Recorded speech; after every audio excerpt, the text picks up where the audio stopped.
Hello students, आज हम partners capital account यानी साझेदारों के पूंजी खाते के बारे में पढ़ेंगे कि साझेदारों का पूंजी खाता कैसे बनाया जाता है।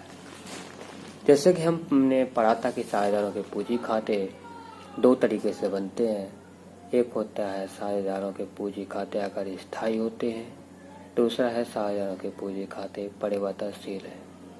तो एक बार विशेष ध्यान रखें, अगर कुछ नहीं कहा गया है तो आप ये मान के चलें कि साझेदारों के पूंजी खाते परिवर्तनशील है।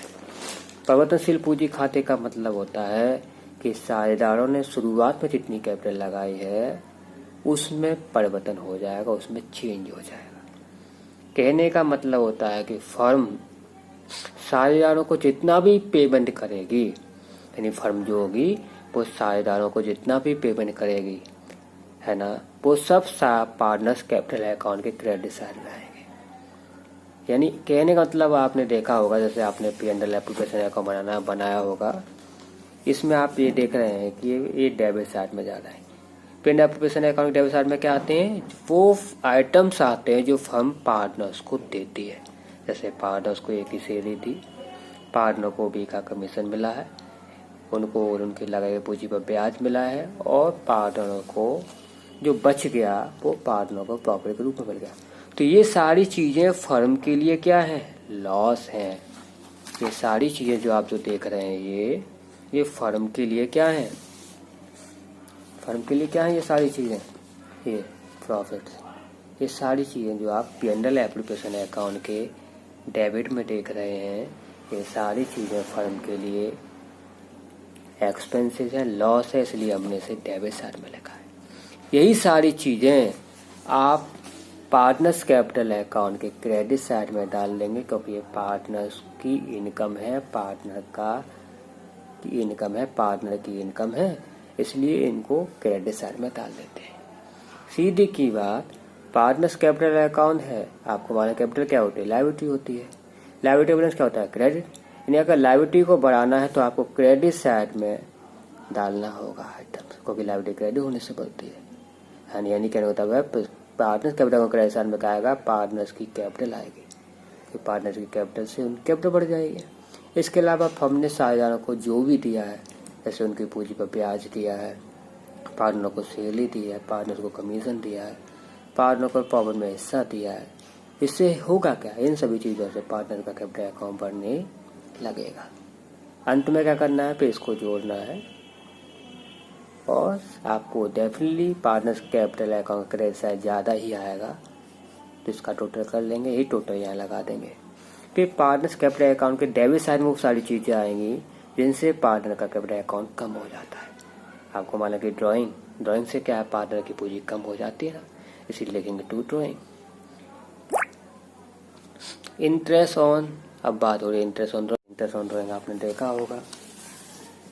देखा होगा P&L एप्लीकेशन अकाउंट के जो क्रेडिट में डलेंगे आइटम्स, है ना, वो आइटम्स पार्टनर्स कैपिटल अकाउंट के डेबिट साइड में आ जाएंगे, और जो आइटम P&L एप्लीकेशन अकाउंट के डेबिट में डले होंगे वो आइटम पार्टनर्स कैपिटल अकाउंट के क्रेडिट साइड में आ जाएंगे। क्योंकि ये फर्म का खर्चा है तो पार्टनर की इनकम होगी, ये फर्म के लिए इनकम है तो पार्टनर्स के लिए खर्चा होगा, है ना। तो समझिए बात। चलिए बच्चों, अब हम इसको करते हैं प्रश्न को। जैसे कि प्रश्न में लिखा हुआ था कि ABC ने 1 अप्रैल 2015 को एक व्यवसाय हेतु साझेदारी फर्म शुरू की। उन्होंने क्रमशः 50,000, 40,000, 30,000 रुपये पूंजी के रूप में लगाए हैं, यानी साझेदार पूंजी लाए हैं, है ना। साझेदार पूंजी लाए हैं, तो साझेदार पूंजी लाते हैं ना, इससे क्या होगा? फर्म में पूंजी आएगी, फर्म की पूंजी बढ़ेगी। साझेदार जब पूंजी लाते हैं उससे तो हम पार्टनर्स कैपिटल अकाउंट बनाया, सेम हमने ऐसे समझाया वैसे उसी की तरह बनाया है। उसके क्रेडिट साइड में हम क्या लिखेंगे? By cash account. By cash account या बाई बैंक अकाउंट, जैसा भी आप चाहें लिख सकते हैं। बाई कैश अकाउंट कितनी पूंजी लाए थे?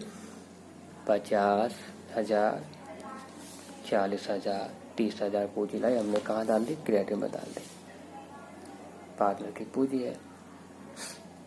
अगर ये पूंजी पार्टनर नहीं लाते, अगर ये लिखा होता कि इनकी पूंजी 50, 40 और 30,000 रुपये थी, तो क्या करते हैं यहाँ पर? तो ये मानते हैं कि इनकी पूंजी शुरुआत में पहले से रखी हुई है, तो हम यहाँ क्या लिख देते? By balance BD. By balance BD का मतलब होता है उनकी ओपनिंग पूंजी है, शुरुआती पूंजी है ना।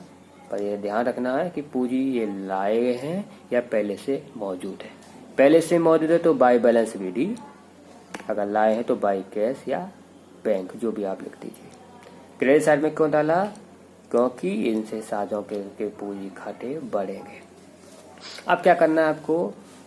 पीएनएल ऑपरेशन अकाउंट डेबिट में देखिए क्या डाला हुआ, एक ही सैलरी डली हुई है तो एक ही पूंजी, तो इसको क्या करना है, एक एक खाते में क्रेडिट, एक ही कैपिटल अकाउंट में क्रेडिट कर देंगे। तो देखो बाई सैलरी लिख दी, एक ही में डाल दिया 12,000, क्योंकि एक को दी थी और जिनको नहीं जिनके हमने 10 कर दिया। फिर आगे देखिए क्या लिखा हुआ है, फर्म ने बी को कमीशन दिया है ना, तो ये बी के पूंजी खाते में यानी पार्टनर है ना, उसके क्रेडिट कर देंगे बाई कमीशन। किसको दिया? बी को दिया तो बी के में डाल दिया, बाकी को 10 कर दिया। फिर लिखा हुआ टू इंटरेस्ट ऑन कैपिटल, यानी कि हमने तीनों को ब्याज दिया तो तीनों ब्याज इनके खाते में क्रेडिट कर देंगे, तीनों के में बाई इंटरेस्ट ऑन कैपिटल 3,000, 2,400, 1,800 डाल दिया। इसके अलावा फर्म ने पार्टनरों को प्रॉफिट में भी हिस्सा दिया है, तो प्रॉफिट से भी पार्टनर के अपने अकाउंट बढ़ जाएंगे, बढ़ेगा नहीं सबका बढ़ेगा, तीनों के अकाउंट बढ़ जाएंगे। तो भाई पीएनएल एप्लीकेशन अकाउंट, ये एप्लीकेशन अकाउंट इसलिए लिखा है क्योंकि ये प्रॉफिट किससे अकाउंट से निकला है? पीएनएल एप्लीकेशन अकाउंट से निकला है। तो कितना था प्रॉफिट? अब वैसे कितना था प्रॉफिट देखिए कितना था प्रॉफिट दिया था 4,030, 2015, तीनों हमने डाल दिए, 6,045, 4,030, 2015। अब क्या करना है, तीनों को जोड़ना है, ये जोड़िए, ये जोड़ा तो 33,115, 51,430 जो ये आया 71,045। ठीक है, ये जोड़ के वैसे आम तौर पर देखा जाए तो क्रेडिट साइड का अब करेंगे क्या, मालूम है आपको, इंटरेस्ट ऑन ड्राइंग ये दोनों ही पार्टनर्स कैपिटल अकाउंट को कम करते हैं, इसलिए हमने डेबिट साइड में डाल दिया। इंटरेस्ट ड्राइंग प्रश्न में दिया हुआ था, देखो पीएनएल ऑपरेशन अकाउंट क्रेडिट में साथ डाला हुआ है 270, 180, 180, वो हमने इसको डेबिट में डाल दिया। और आरआर पर इंटरेस्ट और जो ड्राइंग है वो आपको दिया हुआ है, बस के आरआर 6,000, 4,000, 2,000 ये दिए हैं, तो इसको हमने to drawing partners capital account में लिख दिया 642। पर ध्यान रखेंगे कि ड्राइंग को हम